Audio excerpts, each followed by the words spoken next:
was one said, we aren't that good, but we have good vibes. And he was talking about a team of sorts that he was a part of that was in the midst of maybe rebuilding things, but the vibes were good. Doesn't even feel like there are that many good vibes around the West Virginia football team right now. I'm Mike Asti. This is Mike Drop, of course, for WV Sports Now and amongst the Sports Now family of networks. Not good right now for West Virginia. Not looking like a good football team. Certainly the record doesn't dictate they're a good football team. And yeah, records can be deceiving, especially in college football, because strength of schedule matters and who you play matters. And it hasn't been exactly Cupcake City for West Virginia, despite the Townsend game, which obviously they did dominate. Even the Kansas loss looks better than it did at the time. It was a really, really bad loss then. They were 13.5-point favorite, blew a 2-touchdown lead. But Kansas being undefeated now, even though they haven't really beaten anybody of note and have never scored that many points again, looks at least a little better. Texas had that close affair with Alabama. They almost beat them, but they did lose to Texas Tech. So are they just a roller coaster ride? And clearly better than West Virginia, just dominated the Mountaineers from the jump. Another bad showing for the defense, which really was the problem. The offense never got a chance to get going. It was their worst day, but you can't hold the offense as the problem this year. You can't. JT Daniels has been fine. He's been way better than what it was. He's been great, arguably. He's on the Golden Arms watch list. He was cut down to the top 25. He's still there.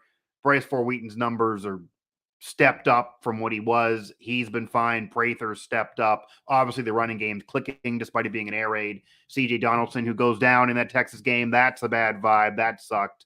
But he now is apparently doing well. He's okay. He should be all right. We don't know his status though moving forward. So he's been a bright spot, even to cover. I mean, his emergence has been something else as a running back with Tony Mathis, and he wasn't even a running back position-wise until the end of camp, coming in as a tight end, and they didn't know what to do with him. Figured it out clearly that he can be a great running back for you and has more years to go just being a freshman, doing things that we haven't seen for West Virginia since Steve Slayton. So that's all nice, and that's maybe a positive vibe. There were good vibes after the Townsend win, of course. That was a shutout for the defense, only the kickoff return against them. Everything you could imagine for the offense, including the future quarterbacks performing. It was Townsend, it was FCS, but still. And then the big victory in Blacksburg, winning the Black Diamond Trophy, claiming that for a second straight year, keeping that in Morgantown into perpetuity since that scheduled rivalry isn't yet in the books for when they'll play again. And dominating Virginia Tech, even though Virginia Tech is not really that good of a team. They weren't a ranked team like last year when West Virginia beat them. And last year they got exposed, losing a bunch of games after that game, but no longer being ranked. And this year just not ranked at all. They've already lost, including the Old Dominion loss, which would be like if West Virginia lost to Townsend, despite it maybe being a little bigger of a deal. But again, not a great Virginia Tech team, and that was evident. I think one of the takeaways from the Texas loss for West Virginia is that Virginia Tech is not that good. That's another one of those takeaways. So, yeah, and it brings you to 2-3. It brings you to 0-2 in conference play. It brings you to a major game to look to, and it's coming. There's a bye week this week, but it's coming next week against Baylor. Thursday night, big deal. Previously, that was basically a guarantee win for West Virginia when they would play those night games, certainly Thursday night, but they've already lost the night game at home this year. And Baylor's a ranked team, even though they're coming off a loss. They lost to a top 10 Oklahoma State team, not the same as West Virginia losing to Texas, no longer ranked. So Baylor's better, but it's a road game for them. We'll see. The schedule doesn't get better the rest of the season. Again, Mike Asti, WV Sports Now, kind of resetting things here. Didn't do a post-game show. Wanted to do something here. Feel free to come at me. Feel free to ask questions. I will be willing to answer those and talk with you. But if not, then I'm going to touch on one topic that I wanted to touch on regardless and just do a standard mic drop show if I don't see action here. Of course, for full disclosure, for anybody listening to this archive after the fact, I am recording this just randomly, and I'm going live, but in the middle of an afternoon here, kind of Monday morning quarterbacking this particular show. Didn't do a post-game show, so wanted to offer something, opportunity as a vent session for West Virginia fans if you want to chime in. But if not, I do want to touch on, because there's been news since then, Wisconsin firing Paul Chryst fired him despite a buyout not far from where Neal Brown's is at West Virginia. Neal Brown's at $16.7 million. In fact, got that extension not long ago after the bowl win, which is still his only as Mountaineer head coach. In year 4, going into year 5, a solid recruiting class, but that buyout, even if this season continues to go in the tubes, is going to be a problem if you do want to move on from him right now. But Wisconsin moves on despite a hefty buyout, despite a $16 million or so buyout from Paul Chryst. And by the way, resume-wise, Neal Brown, 1 bowl victory, 2 appearances, losing last year in the Guaranteed Rate Bowl, mediocre bowl to say the least, 6-7 record that season. So under 500 records for Neal Brown. Only the 1 bowl win, only the 2 appearances. Next year will be year 5 despite solid recruiting classes. This year certainly appears to be going down the drain. Maybe you can upset Baylor. It is at home. Maybe that's something. But who knows the rest of the season? You got to play TCU. They beat Oklahoma. You figure Oklahoma's still better than you if they're overrated. You feel like TCU is clearly going to be a problem now from what you've seen. And really, again, how many more wins are left on the schedule? Can you get 2 more, let alone can you get 4 more to get to bowl eligibility, or even really 3 more to somehow crawl into the 5 wins and maybe get a bowl game if things fall right and teams have to drop out or crazy things occur. But you want the 6, and that doesn't appear in any way guaranteed. But Paul Chryst gets fired. Okay, this is a man that this year, it's not going well. Bad vibes for him, too. And Wisconsin's a program they do expect more from than West Virginia as a Big Ten program with multiple major bowl victories in that last decade, more so than the Mountaineers clinging off that 2012 Orange Bowl win. But again, more recently and more recent success, not good enough. We'll see what happens with Neal Brown. I thought that buyout would be a reason why they wouldn't let him go, but this now maybe changes things. This is a different college football world we're living in here. So Paul Chryst ends up, and this is at Wisconsin. He did win a bowl game at Pitt, by the way, and then bounced from Pitt to get to Wisconsin. He is a Wisconsin guy. So Neal Brown, not from West Virginia, didn't play at West Virginia, a Kentucky guy, Appalachian, but not the same thing as WVU, not a West Virginia guy that some Mountaineer fans want. Paul Chryst is a Wisconsin guy, played there, not just from the area. Forget that, played there. So he was going home. He ends up with 6 bowl victories overall, okay? And 2 of them are major bowl victories, a Cotton Bowl victory and an Orange Bowl victory. He also appeared in the Rose Bowl despite losing. And that Rose Bowl appearance for Wisconsin, by the way, was only in 2019. We're not talking about 10 years ago here. He was in the Rose Bowl in 2019. Yes, the Cotton Bowl and the Orange Bowl wins are now a handful of years ago. Maybe you got to move on if you're just clinging at those. Granted, you get a couple of those and you get some rope. I mean, again, West Virginia fans weren't pleased with what Dana Holgorsen did in Morgantown, and he won 8 games a bunch of times. He had a 4-win season. It was bad. He had a 7-win season. It wasn't great. He disappointed and lost some games he shouldn't have lost, and I think they were both looking to divorce once he eventually went to Houston. But he had the Orange Bowl win. That's 1 major bowl game. That's obviously less than Paul Chryst, but a lot of 8-win seasons. Different conference, different situation, different program status. Wisconsin is a step above West Virginia, generally speaking, certainly the last 15 years, maybe not prior to that, as they've gone through their back and forth as well. But their expectations are higher, and the buyouts around the same.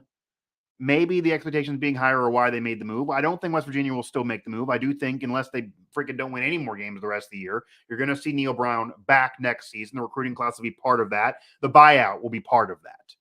And then if it's really bad again next year and it's similar to this, or they only win 3 or 4 games again, and they would miss a bowl game back-to-back years, certainly if they don't get another bowl appearance or at least a second bowl win in a 5 or 6 year period, and we're talking about mediocre bowl games here. I'm not asking for a New Year's 6 or anything. I do think then you're going to make a change regardless of a buyout.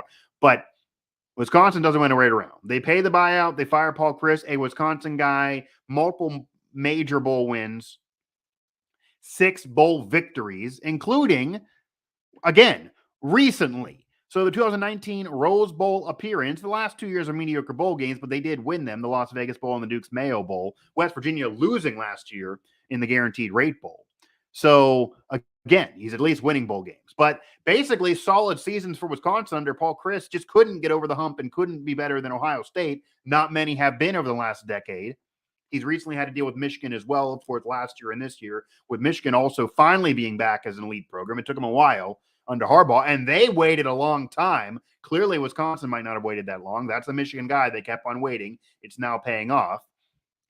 And then even occasionally, Penn State, the same type of thing. Penn State, of course, undefeated as I'm speaking this year, dipped last couple years, really, despite strong starts and then fading. They haven't nearly been Ohio State as their fans would expect, and we'll see what happens here with James Franklin, but he's going to be around for a while. They gave him a lot of rope, even though he's not getting expectations that maybe they would hope for in terms of actually winning a Big Ten. It's been a while for them as well. Ohio State with a stranglehold. But James Franklin's resume and Paul Chryst's resume, not far from each other when you think about it. And again, not enough for Paul Chryst this year, 2-3. Not a good team by any means. But you're looking at ranked seasons. You're looking at top 10 finishes. You're looking at major bowl victories. You're looking at 6 bowl wins, 2 major bowl victories, a Rose Bowl appearance only a few years ago. Not good enough. So does that change anyone's mind? Does the Paul Chryst news change anyone's tune on Neal Brown? I said before this season that he was on the hot seat, or should be on the hot seat. I don't think he really was, but should be on the hot seat, would have been on the hot seat for me going into year 4. This isn't 20 years ago with Rich Rod or Don Nalen where you could just wait years after years. And I get Rich Rod struggled right away, but we're not talking year 4. And Don Nalen, I get he took over after, right now, it appears, the worst season in Mountaineer history with the 2 wins. And we're dating back a while. And then that was 1979. Last time they started 0-2, by the way. This year, they started 0-2. They won the 2 in a row and then that Texas game. And you had to give him time. I get it. It'd be great if coaches get time. Honestly, I'll be frank. I think Rich Rod got a raw deal at Michigan. I know Mountaineer fans don't really want to talk about Rich Rod at Michigan, but I think that was a raw deal. He only got a few years there. Not even really. I don't believe it was even a full 3 seasons. You got to get your recruiting class in there. It was a totally different culture, totally different system he was running than what was in there before. I get it. I don't think that was fair, really. And that was a decade plus ago. But you don't get the rope you used to. You got to do it now. And I do see some chat action here from Brian. So, Brian, I can all but guarantee if we go 4-8, and I'm assuming the we is West Virginia, which sadly looks very plausible. And that's 2 more wins. I'm not sure where they're coming from. That we lose a ton of players to the portal, including a couple QBs. Which runs remain to be seen? That's another end of this too. And obviously West Virginia has lost a lot of players to the portal in recent years. Messidor is that beaming light of a player that you'd like to have on this team with all the defensive problems. He would have been another veteran. He obviously was a star. He leaves. He basically just rakes the environment and the campus through the coals and the mud, separate from the program. He goes to a Miami program that's a sexy pick, but obviously they've had their problems as well, losing to Middle Tennessee State. But that's a hit. But, I guess I'll offer as a glass half full take, and then I'll give you the glass half empty there, Brian. Glass half full take is, despite players leaving, despite the situation it's been, despite a 6-7 season last year and losing a mediocre bowl game, and at that point, Neal Brown had been there for a while and things weren't great. The climb wasn't happening as much as he was trying to sell it. He also was still able to bring in transfers. People focus on the players that left. In the transfer portal, you're always going to have players leave. You're always going to have players come. It's going to be one of those things, and that's just how it is, like it or not. But bringing in JT Daniels, that's a coup. That's a former top transfer. You bring him in.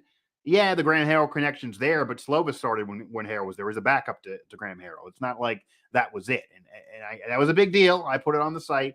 But you still get him. It gotta be a feather in your cap. So Neal Brown brings JT Daniels in. He's been fantastic. He's obviously an upgraded QB.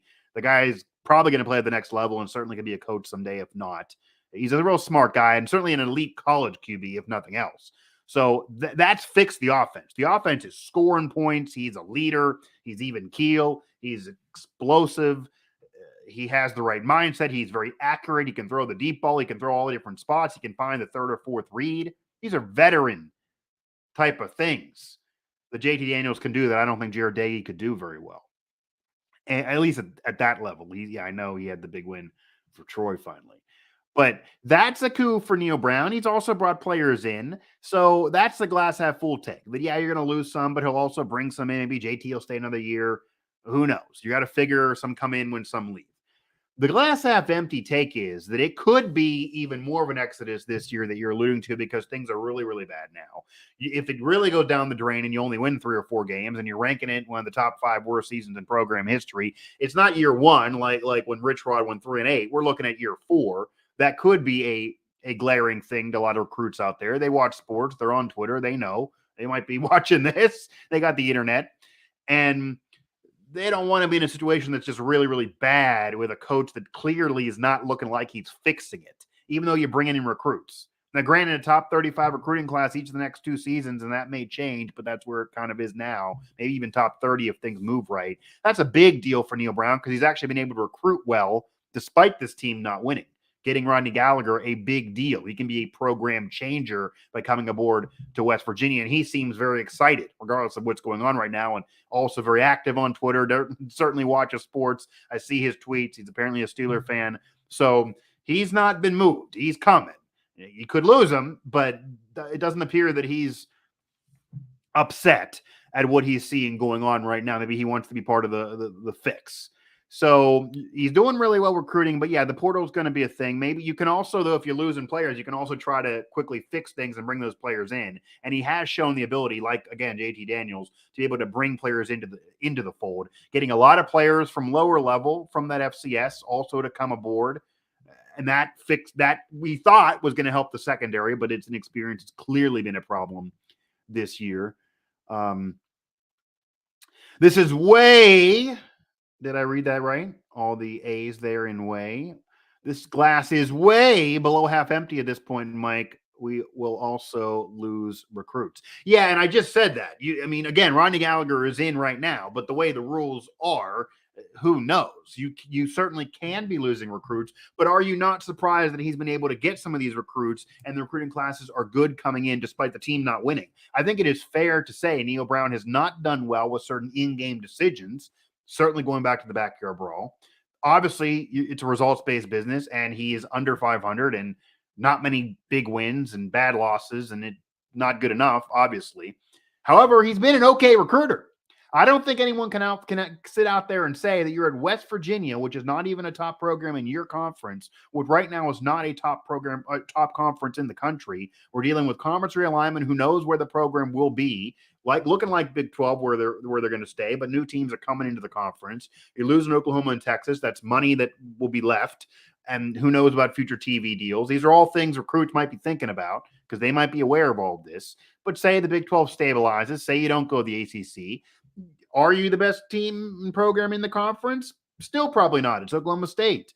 Maybe you're having problems with Cincinnati and some of those teams coming in. Maybe you do get yourself better and you're right up there. But what does that mean for the Big 12 and where that conference ranks? There's no guarantees anymore. We don't know, even with the play of expansion. So it's not exactly like West Virginia athletics and the football program. It's all stable. It's not.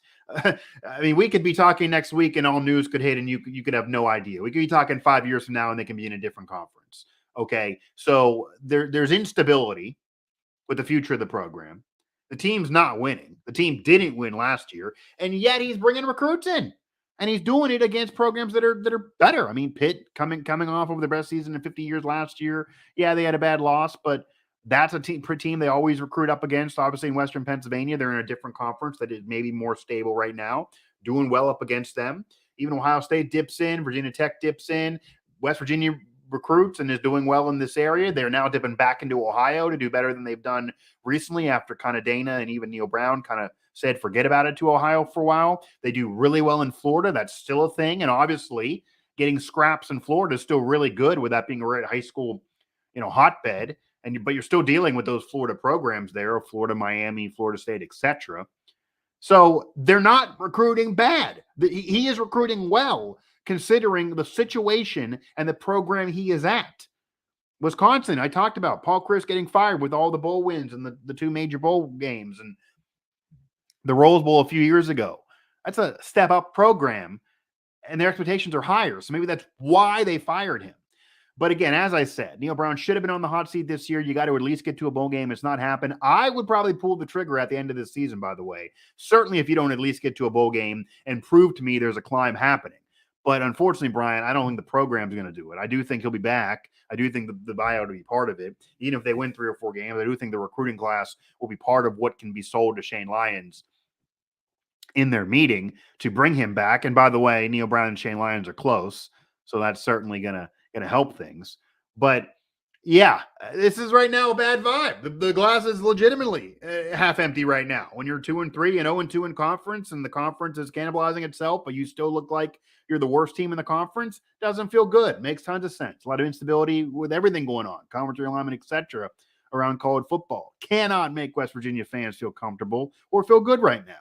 And eventually, a decision has to be made that it's just unacceptable to be under 500 and have one bowl win in a 5 or 6 year period. You can't just forever be like that. And I get the situation after Dana, but there was time given to Neal Brown. We're in year 4. We're going to be in year 5. Again, this isn't year 1. People bring up that Rich Rod season. We're not in year 1. We're in year 4. I mean, it's crazy. So I get it. And we will see. But it's just interesting if that Paul Chryst decision triggers anything in the college football world, because separate from the Neal Brown conversation, and this isn't, this show is obviously touching on West Virginia because that's what I cover at WVU Sports now, and even some of the other teams we cover throughout the network. We don't cover Michigan State, by the way, right now. There's no Sparty Sports now, but it'll be interesting what happens with Mel Tucker. Had one really solid season with a Heisman candidate in Kenneth Walker. Obviously helped carry him there. The defense was okay, but was overrated, even though he has that as normally his bread and butter, and so does that program, usually defense and running. And that's what it was last year when they won, but it was a little overrated in terms of how they got there, mostly Kenneth Walker leading the way. That was a really solid season. He got tons of money. The buyout will be big too. See how much rope he now gets because it's really, really bad there. They're one of the most disappointing teams of this season. And prior to that, there wasn't much to hang your hat on. So it's one big year to really say this is me. Paul Chryst, several of those, including the Rose Bowl a few years ago and multiple major bowl wins, not good enough for them. You got to feel like the expectations are similar, even if higher at Wisconsin. So it'll be interesting what happens there, but a lot to watch out for. Steve Sarkisian, I said before going to the Texas game for West Virginia and Texas, I asked the question, who's under more pressure? I compared them. And Sarkisian was certainly under more pressure because the expectations of Texas are way higher, and they're going the SEC, all of that. So, and 5-7 last year, he's actually worse than West Virginia.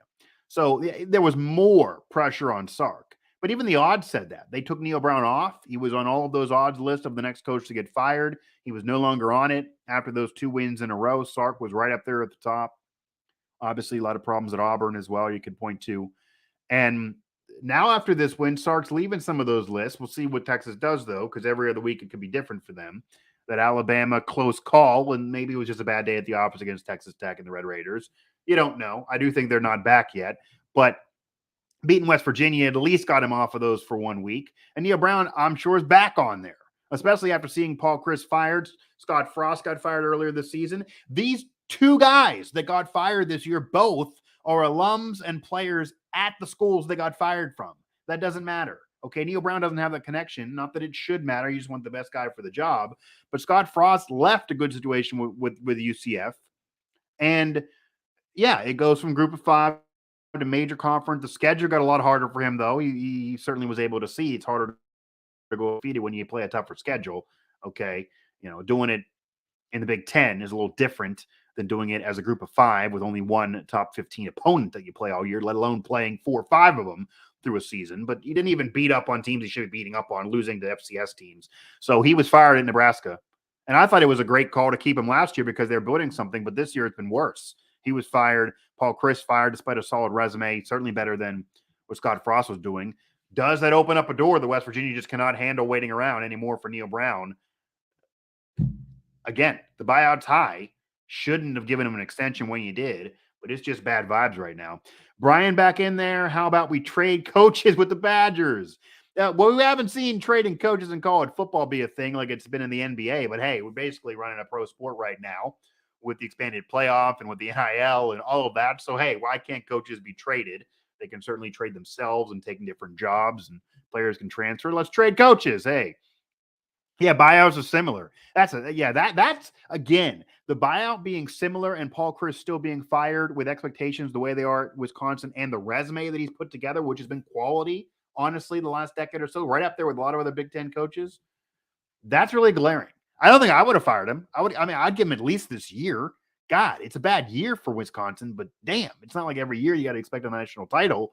Except for Ohio State, there's not been many other Big Ten programs that have been better over the last decade. So Garfield getting in here with Brian.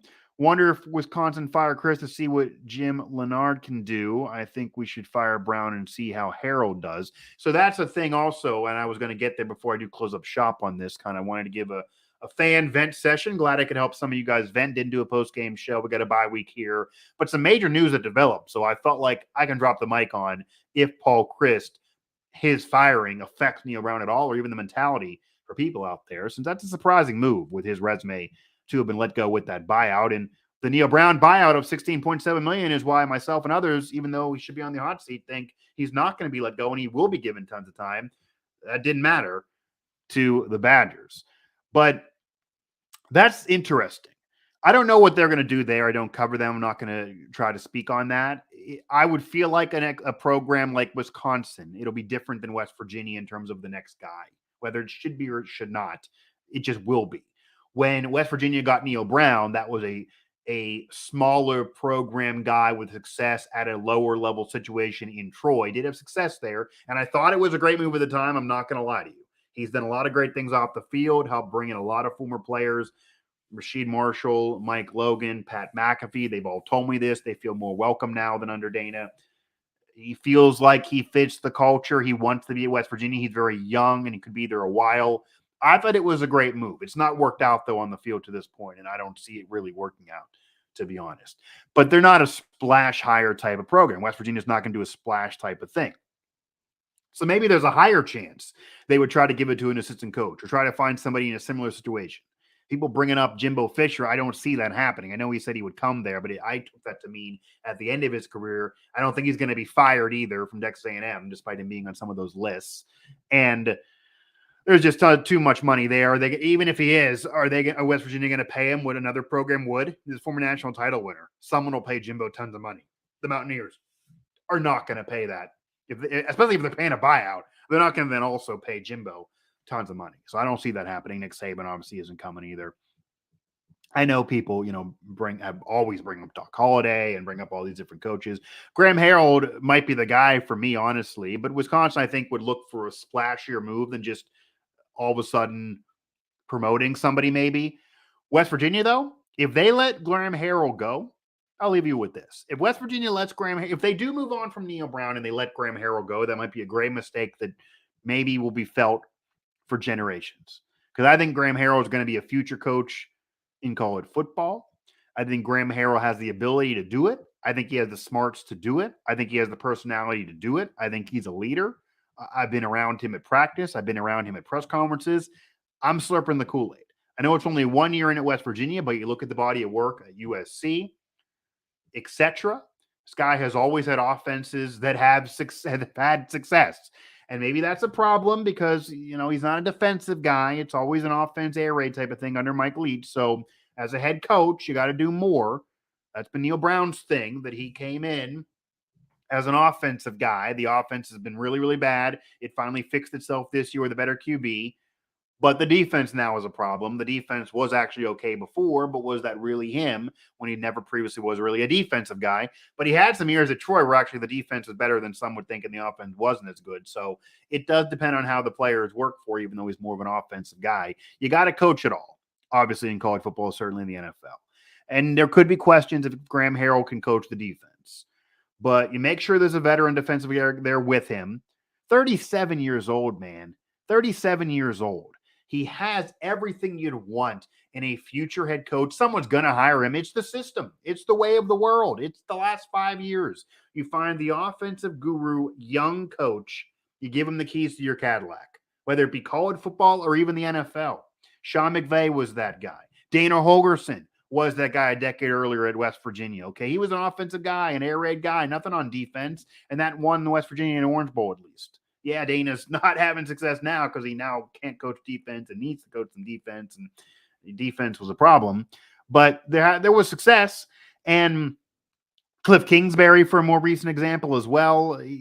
These offensive-minded guys that don't have a sniff ability to coach defense really are getting paired with defensive minds, more veterans, and given the keys. So an offensive guru who's in his late 30s, who has the personality, the demeanor, and the leadership ability for the job, and he likes West Virginia despite having been in more flashier locations and being from Texas, having spent time at USC, certainly dipping his toes in the NFL for a minute as a player.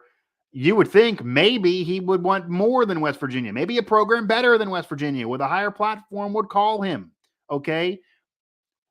If I'm West Virginia and I move on from Brown, I could probably get him on a pretty sweet deal because he's never been a head coach before. I could have that first meeting with him. He would certainly interview with me, even if others are interested, because he is in West Virginia now. He likes being there now, and he was hired there already. So you do that. You don't let him get away. You don't let him get away if you're moving on from Brown. I would give Graham Harrell the job, and I would like Graham Harrell better than a lot of the other options that I think are legitimate options for West Virginia. Certainly there's ones that aren't legitimate options, aren't realistic options that I detail, but Harrell I think would be a fine hire. And who knows if it'll work out? Who knows? Because again, the defense thing will be a question, but that's what teams are doing now. And he would fit that. Harrell is young. He won't be as expensive. He has Texas connections. Harrell is a serious option. I think it's absolutely imperative we give him a shot. Boom. Exactly what I said. Yeah. If you're moving on from Brown, and again, pausing, I don't think they will, unless this season they really don't win any more games. And I do think they'll win a couple more games. I don't think they're going to make a bowl game, by the way, but I think they'll win a couple more. I think Neal Brown can sell the recruiting class. Maybe they give Graham Harrell a raise because the offense has been so good. Kind of do what happened with Dana and Bill Stewart and make it so Graham Harrell is known that, hey, this will happen soon for you. Or if we do end up making a change with Neal Brown, it's clearly your job. Just give him more money in general. I think he's certainly earned a raise. If somebody wants to hire him as a head coach, which I think somebody will, it'll be hard for him to turn it down. But I would do everything in my power to keep Graham Harrell around. I don't think they're going to move on from Neal Brown yet because of the buyout. But if they do, they got to make Graham Harrell the guy. I do think it would be a great mistake to let Graham Harrell get away. And if they want to keep Neal Brown because of the buyout, but Graham Harrell then tells you, hey, this other team wants me to be their head coach, I got to go. I would then consider making the move because I wouldn't want to lose Graham Harrell. That's the thing.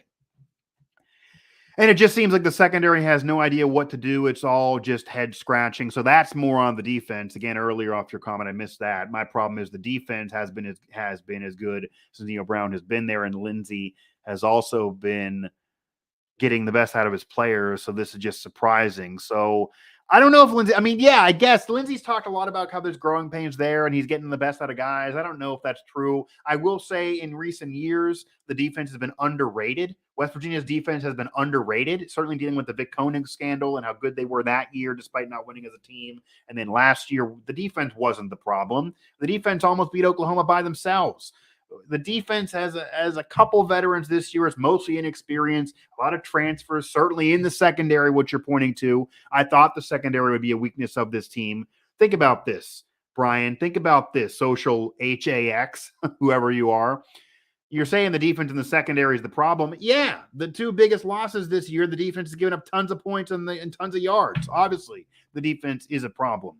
The secondary, obviously, is the issue more than the D-line because at least they're getting sacks. Like they got sacks against Texas. These teams are throwing it all over the place. But Charles Woods went down in week one, early in week one. He's the veteran. He's the only guy of the secondary you can rely on, and he left.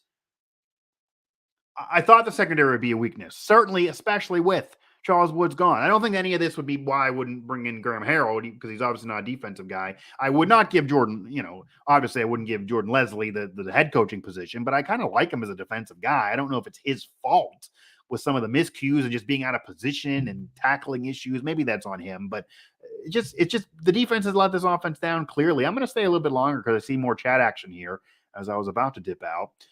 Why have the receivers been dropping balls at critical times since Brown has been there? portal hurt defense. Yeah, the portal definitely did hurt the defense, obviously. Messidor leaving, others leaving. But again, they did bring guys in from the portal defensively. It's just also hard then to get them administered to the system. They're inexperienced overall to the team. They brought guys in on defense too. But yeah, the defense was going to be a weakness for this team. Some thought it would be a strength. That's what's surprising. Entering this season, some thought the West Virginia defense could be a strength. It's obviously not been, outside of maybe Dante Stills and company. And I even put up a feature on WV Sports Now. You guys should head over there and look at it. Stills' numbers are all way down from every season of his career to this point. Obviously, this is it for him. He's going pro. He's trying to go pro. His brother didn't get there yet.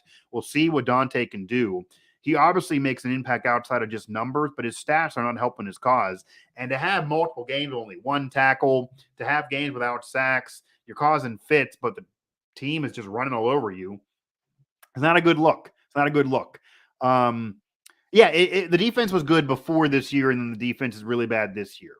Is that all of a sudden because of coaching? Is that because of inexperience? Is that because, you did lose a lot of players in the portal? Charles Woods being out is a big deal, guys. Okay, that is a big, big deal.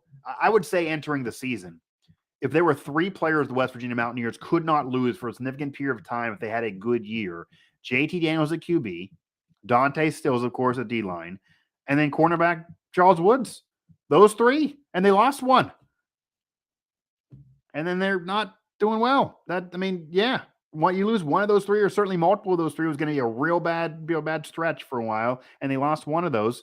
On the receivers, though, there have been receivers that have dropped some critical balls, but I don't think the receiver dropping balls have impacted this season as much as you're kind of alluding to. Maybe against the Brawl, it was bad for Bryce Wheaton there. He's become a really underrated receiver in the country since that game. He's had multiple games this year with 2 touchdowns, okay?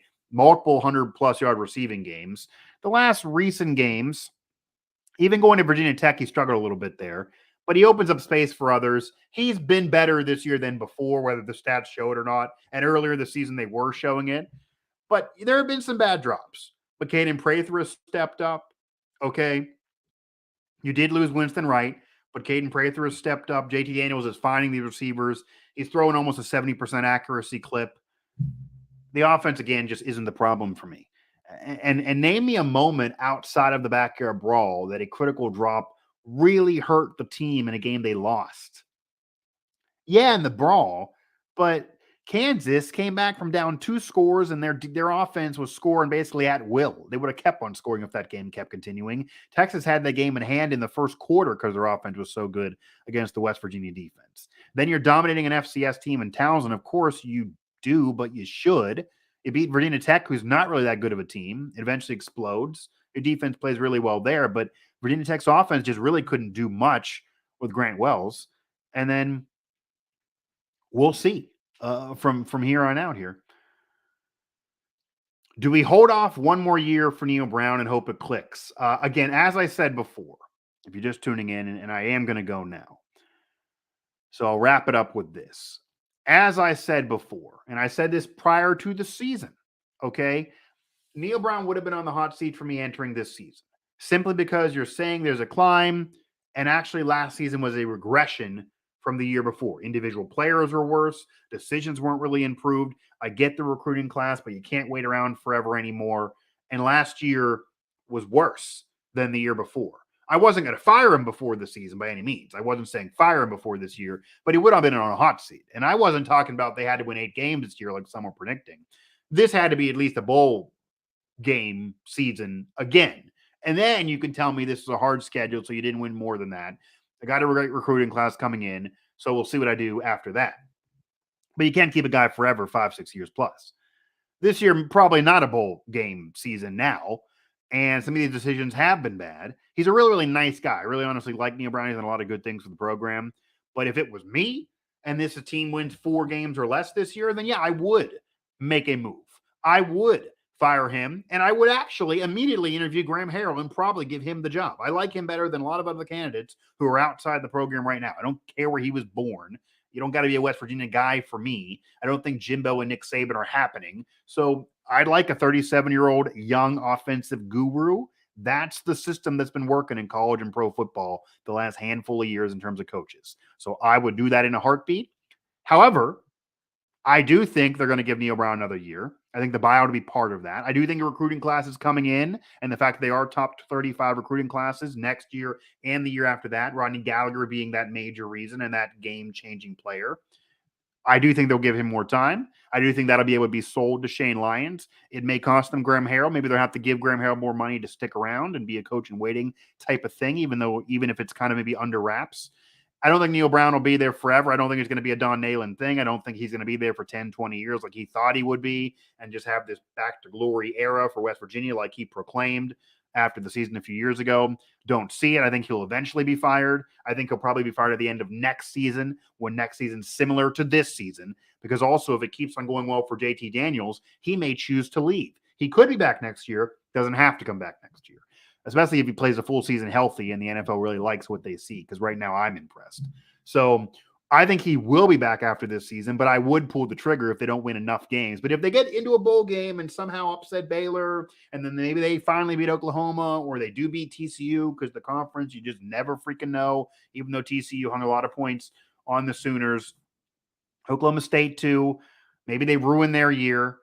Maybe then, okay, you're sold. If the man gets 5 or 6 wins at this point, sitting at 2-3, even if he's under 6 and gets the 5 and they're playing really well and competitive, with the recruiting class coming in and knowing that buyout, I maybe could be convinced to go another year. But I think regardless, unless they really don't win any more games, he's coming back because of the buyout in the recruiting class. But I would pull the trigger if there's not enough more wins and not of a sign of improvement. Maybe that's partly because I like Graham Harrell so much. Who knows? Yeah, the likability is there. So that's the thing. Almost everyone likes Neal Brown. I think the difference with Dana Holgorsen won a lot of games. Okay, he disappointed at times too. I get it.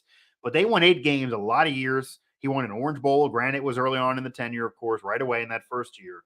And I know the 4-win season's right there and sticks in everyone's craw. But Dana Holgorsen's resume, those 10 years, certainly better than this. Certainly not that bad overall. Beat OU, maybe that'll be it, regardless if there's any other wins. Maybe that'll be a thing too. Dana Holgorsen won a lot of games, even though not enough of them. Won a lot of games at West Virginia, and fans were not happy with it. And I think a lot of it was because he underachieved at times, but also he was a flat-out jerk at times too. So people the jerk didn't succeed. Let's kind of humble the jerk a little bit. Neal Brown's likable. People don't want to fire this man. They want him around. The program likes him. The administration likes him. The AD likes him. The staff likes him. The media likes him. The fans like him. The former players and alumni like him. So I do think if he can salvage some respectability the rest of the way, he can sell recruiting class. I'm a good guy. I'll do better next year. Buyout's what it is. Give me one more year.